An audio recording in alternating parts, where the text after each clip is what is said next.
शांति। 8 सितंबर 2021 प्रातः मुरली बाप दादा के महावाक्य। मीठे बच्चे, अपने से बड़ों का रिगार्ड रखना ये भी देवी गुण है। जो होशियार अच्छा समझाने वाले हैं उनको फॉलो करना है। प्रश्न: सतयुग में कोई भी भक्ति की रस्म रिवाज नहीं होती है, क्यों? उत्तर: क्योंकि ज्ञान का सागर बाप ज्ञान देकर सदगति में भेज देते हैं। भक्ति का फल मिल जाता है। ज्ञान मिलने से भक्ति का जैसे डाइवोर्स हो जाता। जब है ही ज्ञान की प्रारब्ध का समय तो भक्ति, तप, दान, पुण्य करने की जरूरत ही क्या? वह ये कोई भी रस्म हो नहीं सकती। ओम शांति।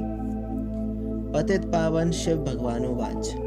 अब बाप बैठ बच्चों को ज्ञान सुनाते हैं। बच्चों को समझाया गया है, जब मैं यहाँ आता हूँ तो पतितों को पावन बनाने के लिए ज्ञान सुनाता हूँ, और कोई यह ज्ञान सिखला ना सके वह भी भक्ति ही सिखलाते हैं। ज्ञान सिर्फ तुम बच्चों ही सीखते हो जो तुम अपने को ब्रह्म कुमार कुमारियां समझते हो। देलवाड़ा मंदिर तुम्हारे सामने खड़ा है। वहां भी राजयोग की तपस्या में बैठे हैं। जगत अम्बा भी है, प्रजापिता भी है, कुमारी कन्या अधर कुमारी भी है। बाप राजयोग सिखला रहे हैं। ऊपर में राजाई के चित्र भी खड़े हैं। बाप कोई भक्ति नहीं सिखलाते हैं, भक्ति ही उनकी करते हैं जो सिखला कर गए हैं। परंतु उनको पता नहीं कि कौन राजयोग सिखलाए राजाई स्थापन करके गए हैं। तुम बच्चे अभी जानते हो भक्ति अलग चीज है, ज्ञान अलग चीज है। ज्ञान सुनाने वाला है ही एक, और कोई सुना ना सके। ज्ञान का सागर एक ही है, वही आकर ज्ञान से पतितों को पावन बनाते हैं। और जो भी सत्संग है उनमें कोई भी ज्ञान नहीं सिखला सकते। भले अपने को श्री श्री 108 जगत गुरु भगवान भी कहते हैं, परंतु ऐसे कोई नहीं कहते कि मैं सबका परम पिता ज्ञान का सागर हूँ। उनको कोई परम पिता तो कहते ही नहीं। ये तो जानते ही हैं कि परम पिता पतित पावन है। ये पॉइंट्स बुद्धि में अच्छी रीति रखनी है। मनुष्य कहते हैं ये ब्रह्म कुमारियां तो भक्ति को डाइवोर्स देती है, लेकिन जब ज्ञान मिलता है तो भक्ति को डाइवोर्स देना ही है। ऐसे नहीं, जब भक्ति में जाते हैं तो उस समय ये मालूम पड़ता है कि हम ज्ञान को डाइवोर्स देते हैं। नहीं, वह तो ऑटोमेटिकली रावण राज्य में आ जाते हैं। अभी तुमको समझ मिली है कि बाबा हमको राजयोग सिखला रहे हैं। राजयोग का ज्ञान है, इनको भक्ति नहीं कहेंगे। भगवान ज्ञान का सागर है, वह कभी भक्ति नहीं सिखलाएंगे। भक्ति का फल है ही ज्ञान। ज्ञान से होती है सदगति। कलयुग के अंत में सब दुखी हैं, इसलिए इस पुरानी दुनिया को दुख धाम कहा जाता है। इन बातों को अभी तुम समझते हो। बाप आया हुआ है भक्ति का फल अर्थात सदगति देने। राजयोग सिखला रहे हैं। यह है पुरानी दुनिया जिसका विनाश होना है। हमको राजाई चाहिए नई दुनिया में। यह राजयोग का ज्ञान है। ज्ञान सिखलाने वाला एक ही परम पिता परमात्मा शिव है। उनको ही ज्ञान सागर कहा जाता है, कृष्ण को नहीं। कृष्ण की महिमा ही अलग है। जरूर आगे जन्म में ऐसा कर्तव्य किया है जो प्रिंस बना है। अभी तुम जानते हो हम राजयोग का ज्ञान ले नई दुनिया में स्वर्ग का प्रिंस प्रिंसेस बनेंगे। स्वर्ग को सदगति, नर्क को दुर्गति कहा जाता है। हम अपने लिए राज्य स्थापन कर रहे हैं। बाकी जो यह ज्ञान नहीं लेंगे, पावन नहीं बनेंगे, तो राजधानी में आ नहीं सकेंगे, क्योंकि सतयुग में बहुत थोड़े होंगे। कलयुग अंत में जो इतने अनेक मनुष्य हैं वे जरूर मुक्ति धाम में होंगे। गुम नहीं हो जाते हैं, सब घर चले जाते हैं। अभी तो बच्चों को घर याद रहता है कि अब 84 जन्मों का चक्र पूरा होता है।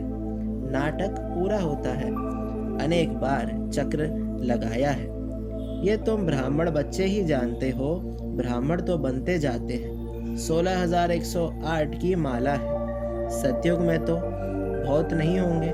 सतयुग का मॉडल रूप भी दिखलाते हैं ना। बड़ी चीज का मॉडल छोटा होता है। जैसे सोने की द्वारिका दिखलाते हैं। कहा जाता है द्वारिका में कृष्ण का राज्य था। अब द्वारिका में कहेंगे व दिल्ली में कहेंगे। जमुना का कंठा तो यहाँ दिल्ली में है ना, वहाँ तो सागर है। ये तो बच्चे समझते हैं जमुना का कंठा था कैपिटल, द्वारिका कैपिटल नहीं है। दिल्ली मशहूर है। जमुना नदी भी चाहिए, जमुना की महिमा है। परिस्तान दिल्ली को कहा जाता है। बड़ी गद्दी दिल्ली को कहा जाता है। अभी तो बच्चे समझते हैं भक्ति मार्ग खल्लास हो, ज्ञान मार्ग होता है। यह देवी राजधानी स्थापन हो रही है। बाप कहते हैं आगे चल, तुमको सब मालूम पड़ जाएगा। कौन कौन कितना पास होते हैं। स्कूल में भी मालूम पड़ता है, फलाने फलाने इतने नंबर से पास हुए। अभी दूसरे क्लास में जाते हैं। पिछाड़ी के समय जास्ती पता पड़ेगा कौन कौन पास होते हैं, जो फिर ट्रांसफर होंगे। क्लास तो बड़ा है ना, बेहद का क्लास है। सेंटर्स दिन प्रतिदिन बढ़ते जाएंगे। कोई आकर 7 रोज का कोर्स अच्छी रीति लेंगे। 1-2 रोज का कोर्स भी कम नहीं है। देखते हैं कलयुग का विनाश सामने खड़ा है। अब सतो प्रधान बनना है। बाप ने कहा है बुद्धि योग मेरे से लगाओ तो सतो प्रधान बन जाएंगे, पवित्र दुनिया में आएंगे। पार्ट तो जरूर बजाना ही है। जैसे ड्रामा में कल्प पहले पार्ट बज चुका है। भारतवासी ही राज्य करते थे, फिर वृद्धि को पाया है। झाड़ वृद्धि को पाता जाता है। भारतवासी देवी देवता धर्म वाले हैं, परंतु पावन ना होने के कारण उन पावन देवताओं को पूजते हैं। जैसे क्रिश्चियन लोग क्राइस्ट को पूजते हैं। आदि सनातन देवी देवता धर्म है सतयुग में। सतयुग की स्थापना करने वाला है बाप। बरोबर सतयुग में इन देवताओं का राज्य था, तो जरूर एक जन्म पहले इन्होंने पुरुषार्थ किया होगा। जरूर वह संगम ही होगा। जबकि पुरानी दुनिया बदल नई दुनिया होती है। कलयुग बदल सतयुग आना है, तो कलयुग में पतित होंगे। बाबा ने समझाया है, ये लक्ष्मी नारायण का चित्र बनाते हो व लिटरेचर छपाते हो तो उसमें लिख देना चाहिए कि इन्होंने इस सहज राजयोग के ज्ञान से आगे जन्म में ये पुरुषार्थ किया है। सिर्फ राजा रानी तो नहीं होंगे, प्रजा भी तो बनती है ना। अज्ञान में तो कुछ भी मनुष्य नहीं जानते, सिर्फ पूजा करते रहते हैं। अभी तुम समझते हो, वे लोग पूजा करते हैं तो सिर्फ लक्ष्मी नारायण को ही देखते रहते हैं, ज्ञान कुछ भी नहीं। लोग समझते हैं भक्ति बगैर भगवान ही नहीं मिलेगा। तुम किसको कहते हो भगवान आया हुआ है, तो तुम पर हंसते हैं। भगवान तो आएगा कलयुग के अंत में। अभी कहाँ से आया? कलयुग के अंत में भी क्यों कहते हैं ये भी समझते नहीं। वह तो कृष्ण को ले गए हैं द्वापर में। मनुष्यों को जो आता है सो बोल देते हैं बिगर समझ के, इसलिए बाप कहते हैं तुम बिल्कुल ही बेसमझ बन गए हो। बाप को सर्वव्यापी कह देते हैं। भक्ति बाहर से तो बहुत खूबसूरत दिखाई पड़ती है। भक्ति की चमक कितनी है, तुम्हारे पास तो कुछ भी नहीं है। और कहाँ भी सत्संग आदि में जाएंगे तो आवाज़ ज़रूर होगा, गीत गाएंगे। यहाँ तो बाबा रिकॉर्ड भी नहीं पसंद करते। आगे चल शायद ये भी बंद हो जाए। बाप कहते हैं इन गीतों आदि का सब सार तुमको समझाता हूँ। तुम अर्थ जानते हो, ये पढ़ाई है। बच्चे जानते हैं हम राजयोग सीख रहे हैं। अगर कम पढ़ेंगे तो प्रजा में चले जाएंगे। इसलिए जो बहुत होशियार है उनको फॉलो करना चाहिए, क्योंकि उनकी पढ़ाई में अटेंशन जास्ती है, तो उससे फ़ायदा होगा। जो अच्छा समझाने वाले हैं उनसे सीखना चाहिए।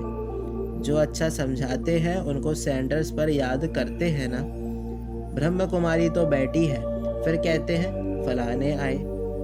समझते हैं ये बड़ी होशियार है, ऐसे है तो उसका फिर आदर भी करना पड़े। बड़े का फिर रिगार्ड भी ऐसा रखना होता है। ये ज्ञान में हमारे से तीखे हैं, ज़रूर इनको उच्च पद मिलेगा, इसमें अहंकार नहीं आना चाहिए। बड़े की बड़ी इज्जत होती है, प्रेसिडेंट की ज़रूर जास्ती इज्जत होगी, हर एक की नंबरवार इज्जत होती है। एक दो का रिगार्ड तो रखेंगे ना। बैरिस्टर में भी नंबरवार होते हैं, बड़े केस में बड़ा होशियार वकील लेते हैं। कोई कोई तो लाख रुपए का भी केस उठाते हैं, नंबरवार ज़रूर होते हैं। हमसे होशियार है तो रिगार्ड रखना चाहिए, सेंटर संभालना है, सब काम भी करना है। बाबा को सारा दिन ख्यालात रहते हैं ना। प्रदर्शनी कैसे बनाई जाए, पूरा अटेंशन देना है। हम तमो प्रधान से सतो प्रधान कैसे बने, बाप आए ही है सतो प्रधान बनाने।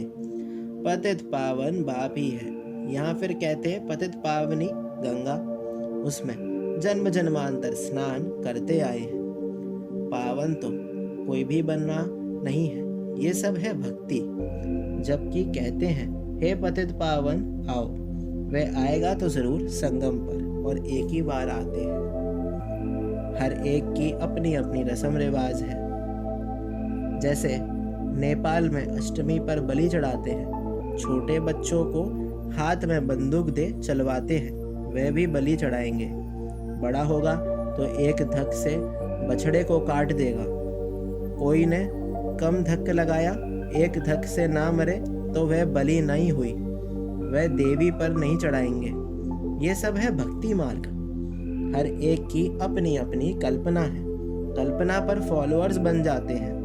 यहाँ फिर ये नई बातें हैं, इनको तो बच्चे ही जान सके। एक ही बाप बैठ सृष्टि के आदि मध्य अंत का ज्ञान सुनाते हैं। तुमको खुशी रहती है हम सुदर्शन चक्रधारी हैं और कोई समझ ना सके। तुमको सभा में हम कहेंगे सर्वोत्तम ब्राह्मण कुलभूषण सुदर्शन चक्रधारी, तो इसका अर्थ तुम समझेंगे। नया कोई होगा तो मूंझ जाएगा कि ये क्या कहा, सुदर्शन चक्रधारी तो विष्णु है। ये नई बात है ना, इसलिए तुम्हारे लिए कहते हैं बाहर मैदान में आओ तो पता पड़े। तुम्हारा है ज्ञान मार्ग, तुम 5 विकारों पर जीत पाते हो।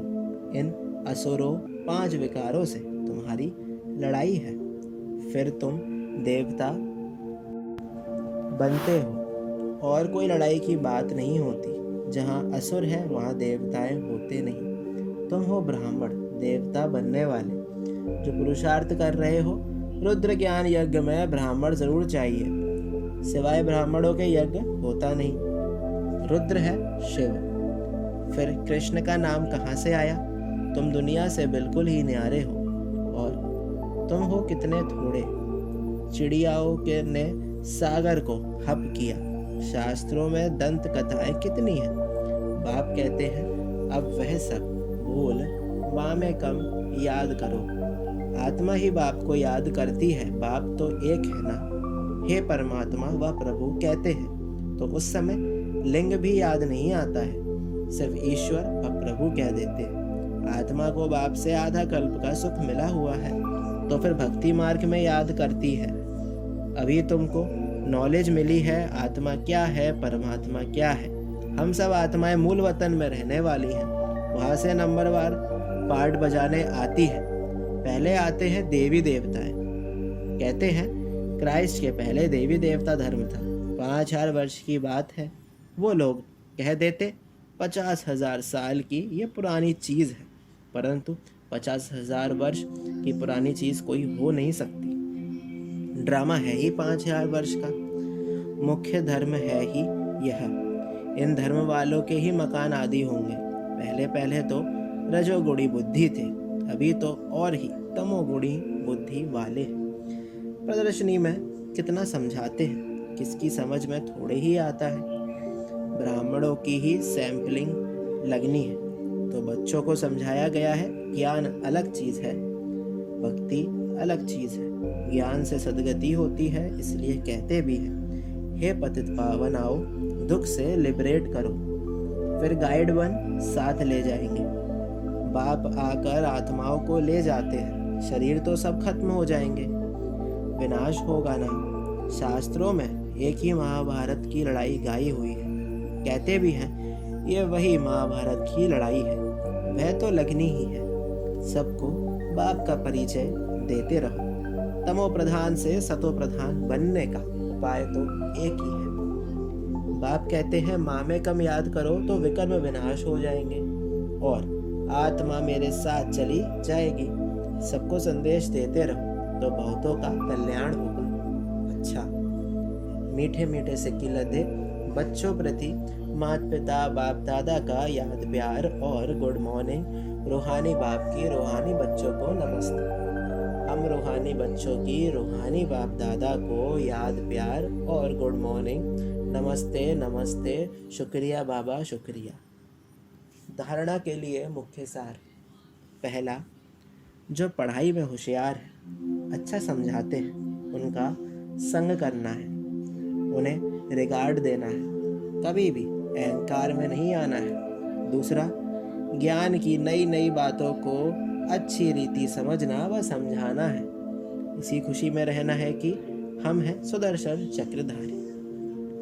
वरदान, एक बाप की याद में सदा मगन रहे, एक रस अवस्था बनाने वाले साक्षी दृष्टा भव। अभी ऐसे पेपर आने हैं जो संकल्प स्वप्न में भी नहीं होंगे, परंतु आपकी प्रैक्टिस ऐसी होनी चाहिए जैसे हद का ड्रामा साक्षी होकर देखा जाता है, फिर चाहे दर्दनाक हो या हंसी का हो, अंतर नहीं होता। ऐसे चाहे कोई का रमणीक पाठ हो, चाहे स्नेही आत्मा का गंभीर पाठ हो, हर पाठ साक्षी दृष्टा होकर देखो, एक रस अवस्था हो। परंतु ऐसी अवस्था तब रहेगी जब सदा एक बाप की याद में मगन होंगे। स्लोगन, दृढ़ निश्चय से अपने भाग्य को निश्चय कर दो तो सदा निश्चित रहेंगे। ओम शांति।